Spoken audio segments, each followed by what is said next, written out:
আসসালামু আলাইকুম ওয়া রাহমাতুল্লাহি ওয়া বারাকাতুহু। নাহমাদু ওয়া নুসাল্লি আলা রাসূলিহিল কারীম, আম্মা বা'দ। ফাআউযু বিল্লাহি মিনাশ শাইতানির রাজীম। বিসমিল্লাহির রাহমানির রাহিম। তাআওয়ানু আলাল বিররি ওয়াত তাকওয়া ওয়া লা তাআওয়ানু আলাল ইসমি ওয়াল উদওয়ান। সাদাকাল্লাহুল আলিয়্যুল আযীম। সবাই দুরূদ শরীফ পড়ি। আল্লাহুম্মা সাল্লি আলা সাইয়্যিদিনা ওয়া নাবিয়িনা ওয়া শাফিঈনা ওয়া হাবিবিনা মাওলানা মুহাম্মদ সাল্লাল্লাহু আলাইহি ওয়া আলা আলিহি ওয়া আসহাবিহি ওয়া বারাক ওয়া সাল্লাম। আল্লাহ পাকের শুকর,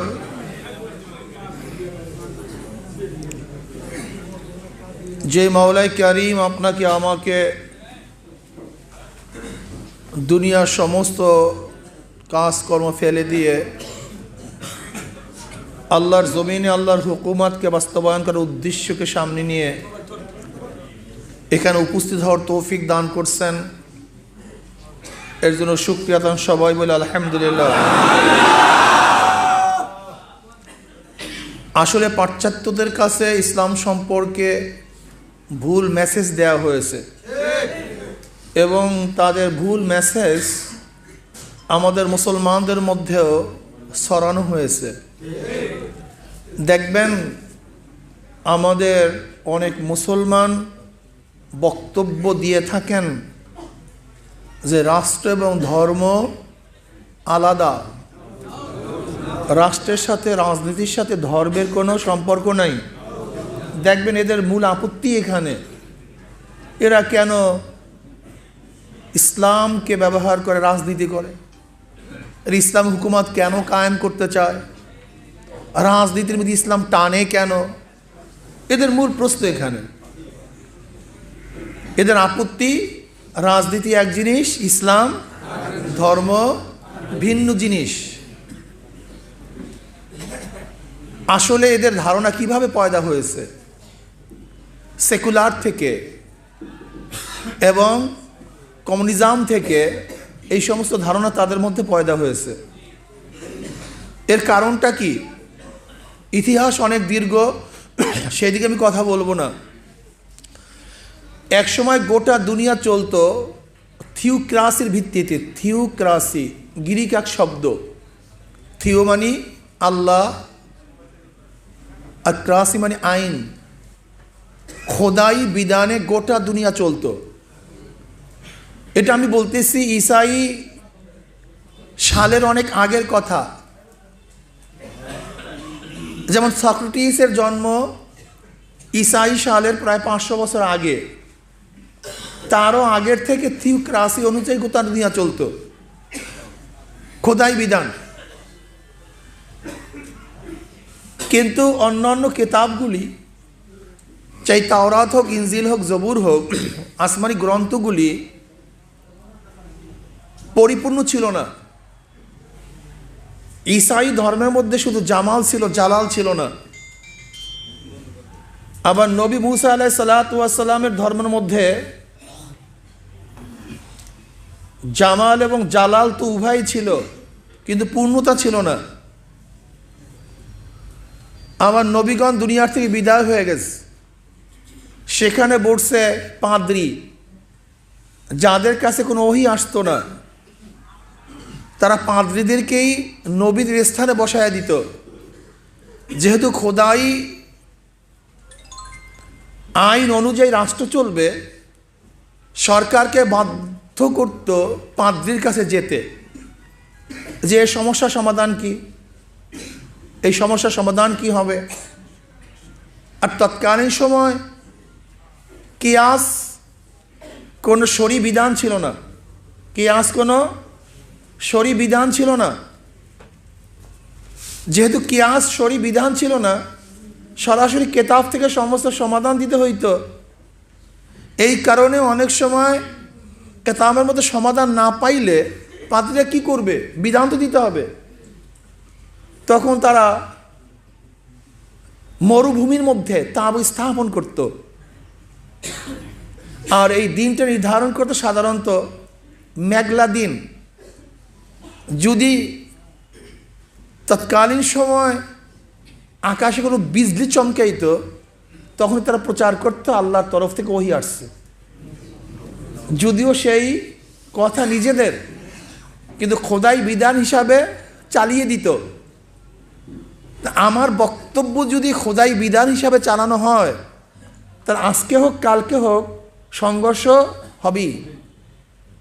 যেহেতু নিজেদের বক্তব্য খোদাই বিধান হিসাবে চালিয়ে দেওয়া হয়েছে, আর সেই বক্তব্য ছিল রাষ্ট্রের খেলাফ, রাষ্ট্র এবং বক্তব্য আলাদা। এখন রাষ্ট্র কিভাবে চালাবে, সাংঘর্ষিক হয়ে গেছে। এই তখন তারা সিদ্ধান্ত গ্রহণ করছে যে না, রাজা যে থাকবে সেই পাদ্রী হবে, পাদ্রী রাজা, রাজাই পাদ্রী, কাজী রাজার ধর্মই সবার ধর্ম। এই পুরা ধর্মই পরিবর্তন হয়ে গেছে।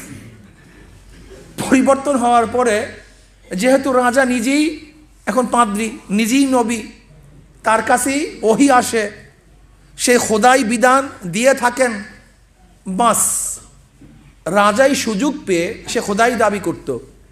তার মুখালেফ যারা থাকতো, তার অ্যাগনিস্টে যে চলতো, তাদের উপরে এমন কোনো নির্যাতন নাই যা করা হইতো না। সর্বোচ্চ নির্যাতন করা হইতো, সর্বোচ্চ। আগুনে জ্বালাইয়া দিত, মরুভূমির মধ্যে বেঁধে রাখত, মরুভূমির মধ্যে একটা খাম্বার সাথে বেঁধে রাখত, না খেতে খেতে রৌদ্রের মধ্যে পুড়তে পুড়তে মরত। এমন কোন উত্তপ্ত তৈলের মধ্যে ভিজাইয়া দিত। আর খোদাই বিধান, এটাকে মানতেই হবে, প্রতিবাদ করার ক্ষমতা কেউ রাখে না। কি ভাবতেছেন? এখন খোদাই বিধান হিসাবে যদি এরকম নির্যাতন চালানো হয়, এই খোদাই বিধান কেউ মানে? হ্যাঁ, এ কোন খোদার গজব, এ কোন খোদাই বিধান? এ তো বিধান না, যেন আযাব, সাক্ষাৎ আযাব। এ তো খোদাই কোনো কানুন না, এ তো নির্যাতনের বড় একটা মহাস্বর্গ। এই মানুষ ক্ষিপ্ত হয়ে যায়। এই ধর্মের বিরুদ্ধে তারা সবাই রুখে দাঁড়ায় যে ধর্ম এক জিনিস, রাষ্ট্র ভিন্ন জিনিস। গির্জার মধ্যে থাকবে ধর্ম, আর রাষ্ট্রের মধ্যে থাকবে রাষ্ট্রীয় আইন। এই তখন করা হয় ডেমোক্রেসি। ডেমো মানে জনগণ, কৃষি মানে আইন। থিওক্রাসির পরিবর্তে চলে আসে ডেমোক্রেসি। এই প্রথম সূচনা হয়, ঠিক না?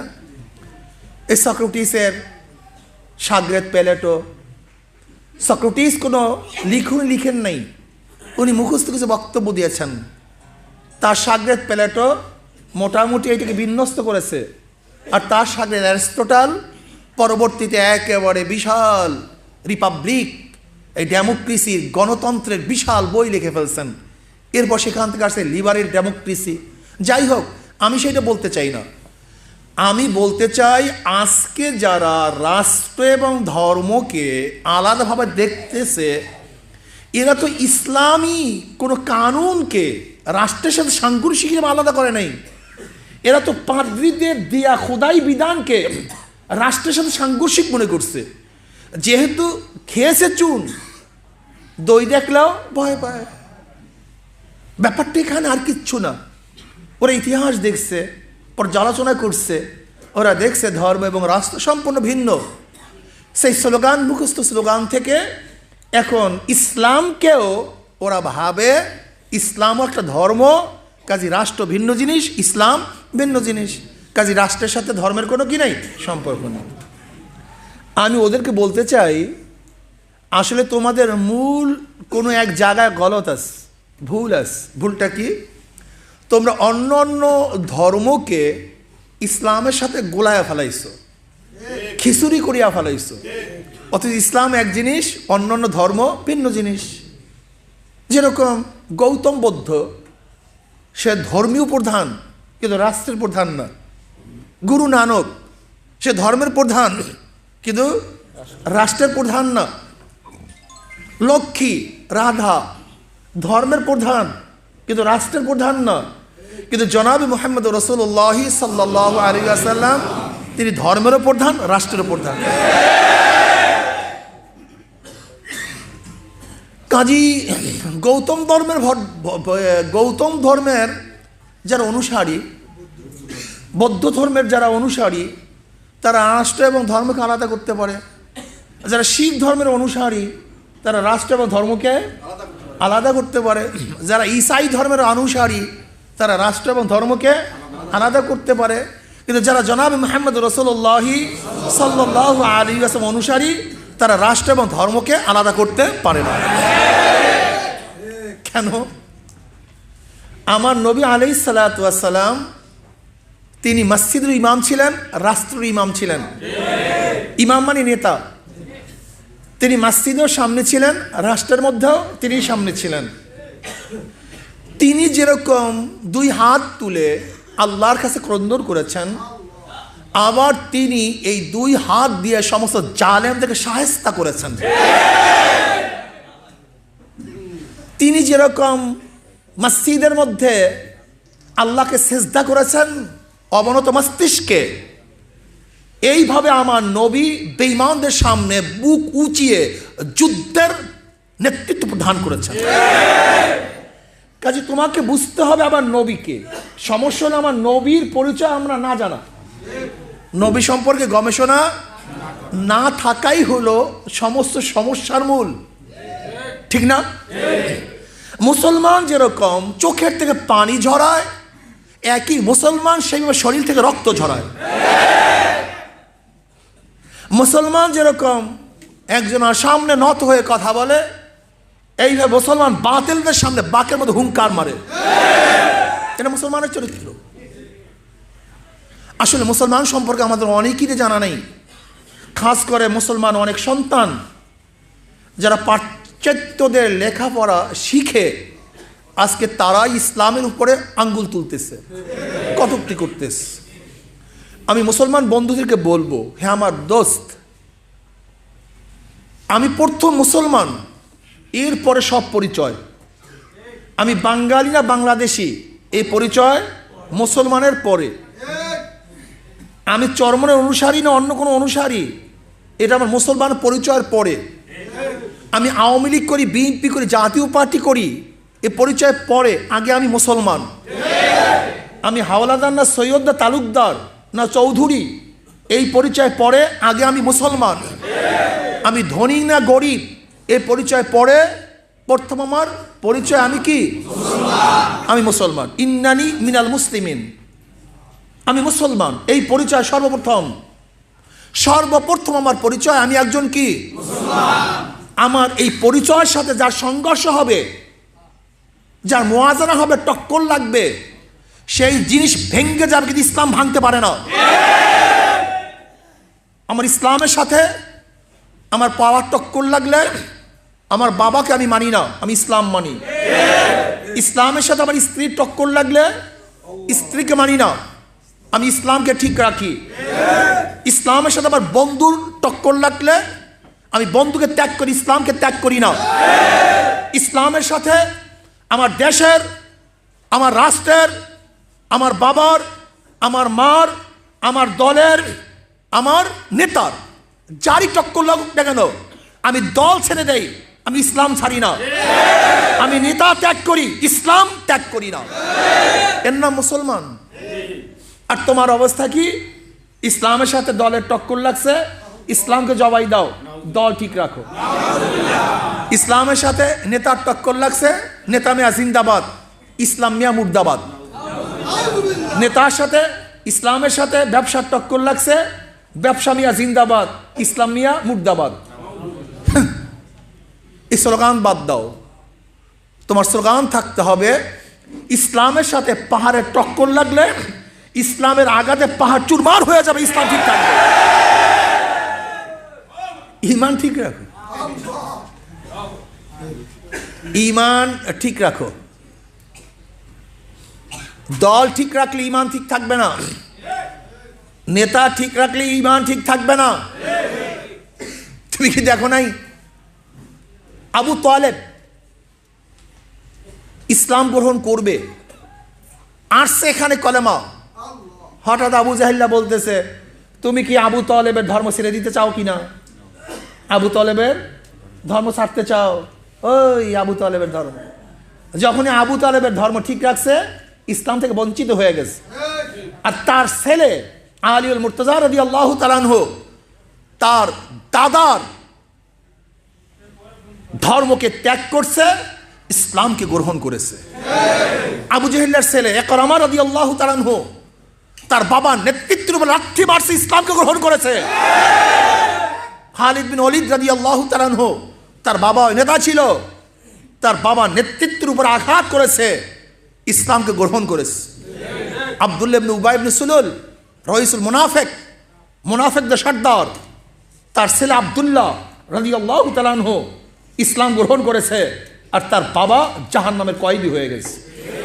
তোমাকে মনে রাখতে হবে, ইসলামের সাথে যেখানে টক্কর লাগবে আমার ইসলাম ঠিক থাকবে, অন্য সব চুরমার হয়ে যাবে। রাজি আছেন? আলহামদুলিল্লাহ। আমাদের শায়খ মুর্শিদ নব্বরাল্লাহু মারকাদাহু, আমরা মনে করি এই জমানা তিনি একজন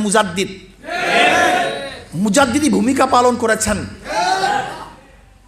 একসাথে পীর মুরিদি ঠিক রাখা, আবার আল্লাহর জমিন আল্লাহর হুকুমত কায়েম করা, এটা অনেকে চিন্তাই করতে পারতো না।